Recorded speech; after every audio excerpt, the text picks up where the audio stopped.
Yeah, it was like the veteran minicamp or something like that. Yeah.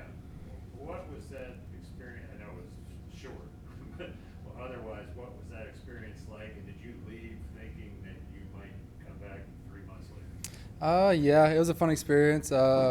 All the coaches and everything and all the players here are awesome. Felt like I hit the ball really well that week and felt like there's a possibility I could end up back here. Was wishing a little sooner, but eventually made it here, so I'm just happy to be here. How did the call come about? How did you find out that you were? How did you find out that you were going to be assigned here?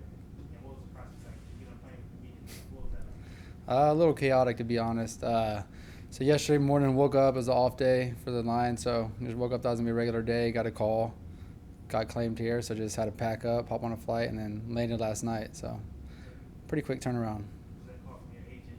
Yeah, it was a call from my agent. We kind of had an idea. Maybe some of the teams might be reaching out just because the way the world and the way the league kind of works. But ultimately, I was happy whenever he told me he was here. I mean, I love the guys around here. I enjoyed my experience here, and I like the city a lot. When you're on a practice squad elsewhere, are you, and I know y'all have the fraternity, but is there part of you kind of rooting against some of your fellow kids? I'm a big karma guy, so I think that's a bad karma there. But I'm also just, I mean, that's inner competitiveness in anybody and any athlete. I mean, at this level, all the guys have been the guy for the most part, so you kind of want to be there.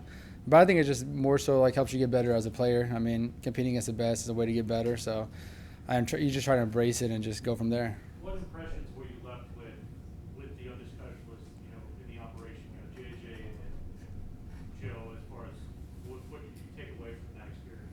Well, JJ brings a lot of experience. I mean, he's been around forever, I feel like. And Joe's, I mean, he's a great young punter, and he seems to be hitting the ball really well. A great duo there. I'm just happy to be a part of it.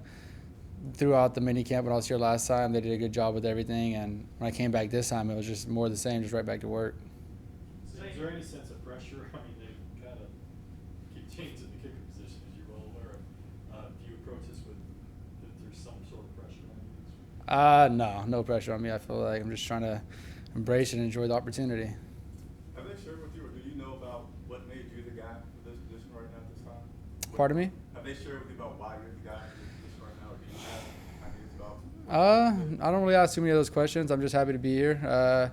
I mean, me and Chase will talk a little bit and kind of get down to little details in our little personal meetings. But I just feel like I proved a lot when I was here in June, and I think I showed well. And I think I was hitting the ball really well. And I think it just showed a lot to Coach Rule and everybody here. What was the dialogue like in June when they did sign? I think Joey was still the guy at that point. I think they're trying to make it work, and I mean Joey's a great guy.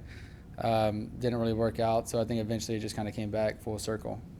Another question about that, the June mini camp, did you, did they keep stats there? Did you have like a 60-yard, or can you give us some specifics on what you did? I mean, they kept stats. I can't really remember the precise kicks, but I left here. I think I was pretty much perfect. Hit the ball great kickoffs, great repetition. Felt good, healthy, and all that kind of good stuff. So it was one of those situations where I wish I could have been signed at the time, but everything kind of works out the way it is. Have you been keeping tabs on the Panthers situation ever since they released Slot? I think all kickers around the league kind of keep tabs on each other. I think it's like somebody hit on. It's kind of a fraternity. So you check in on guys, see how they're doing in a good way, in a positive way, not looking for negatives, but you kind of are aware of the situation, aware of what jobs might be available and coming up. And I mean, it's kind of your job to be aware of that, so you and your agent can kind of coordinate where's a good fit, good possibility, and stuff like that. With the way the rules work, you got to be on the roster a certain amount of time. How thankful are you that you kind of have a little bit of security over the next couple of weeks? I mean, anytime you get any security in this league, it's amazing. So I'll take what I can get. Zane, this is the Hispanic Heritage Month in the NFL. Could you share with us your Mexican heritage story and all your father's family is from Mexico, and also how good of a soccer player are you?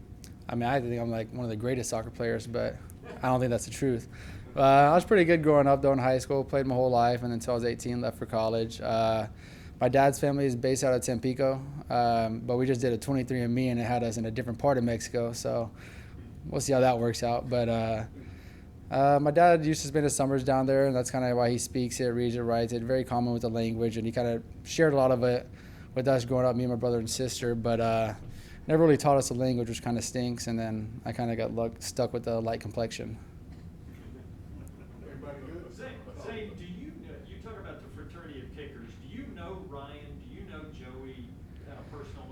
Yeah. So me and Ryan actually came out of high school at the same time. Competed a lot through the high school ranks and then college coming out and stuff like that. So I know Ryan pretty well. He's a good guy. Haven't talked to him in about I'll probably say a few months, but he's a good guy. And then Joey, we kind of met here. I met him briefly in pre-games. A couple of times we played the Panthers, and then when I was here, we kind of hit it off a little bit, became kind of friends, and kept in touch over the time. And he actually congratulated me yesterday whenever I signed, so that's kind of big. Joey did? Yep. What, text message? Text, yeah. What was that like? I mean, to see that and kind of walk in the doors like that? I think it just speaks on his character, honestly. I think it shows a lot about him, more so than me. That's big, honestly. I mean, it's a big thing to do. Just appreciate it. It shows a little bit of confidence and gives me that little extra ease coming in here. Having been involved in a number of transactions in your career, at a certain point, do you kind of accept this is what the life of a kicker is like? I've more than accepted it at this point, yes. When did you do that? Over the last few years. This is my 5th year, so I mean, you really notice real quick it's a business and security comes at a premium, basically. So any week, you could be anywhere, you just got to earn your keep every week. Did you get a chance to text Ryan at all yesterday? I did not. Yesterday was pretty chaotic, so didn't have a chance, but I'll probably reach out to him eventually. Zane, why don't you think it worked out with Arizona or in your previous stuff? I think Arizona, we had a great connection there. I like the coaching staff there. Kingsbury, Coach Rogers, everything worked out. I think whenever my contract expired, they decided to go a different direction with the veteran and Matt Prater, which me and Prater are good buddies as well. So I wish him the best, and I understand it, and that's just more the business aspect of it. Can't really control that. Would you agree that 2019 was probably your best year? Yeah, I would agree with that. What worked then versus, I guess, 2020? I'll say 2020 kind of dealt with a little bit of injuries throughout the whole season, and then COVID. I mean, I don't think anybody was normal last year with the whole COVID situation. I think that just played a toll on everything, a little bit mentally, physically, and fatigue as well, because just getting properly prepped for it, you couldn't go in the facility and train. You couldn't do this. You couldn't hit with the guys sometimes. So I think everybody was a little step behind last year, but, I mean, everybody's back to normal this year, so it's full throttle. The chaotic nature of yesterday, did you leave anything behind in Detroit? Not that I know of yet, so we'll see. I think I might have left my Amazon Prime Fire Stick remote, but that's about it. Is everybody good? I got one more question. What's probably the biggest difference when you see a kicker struggle, and like when you see somebody go from like here to here, what's the biggest difference or the biggest factors that affect the kicker?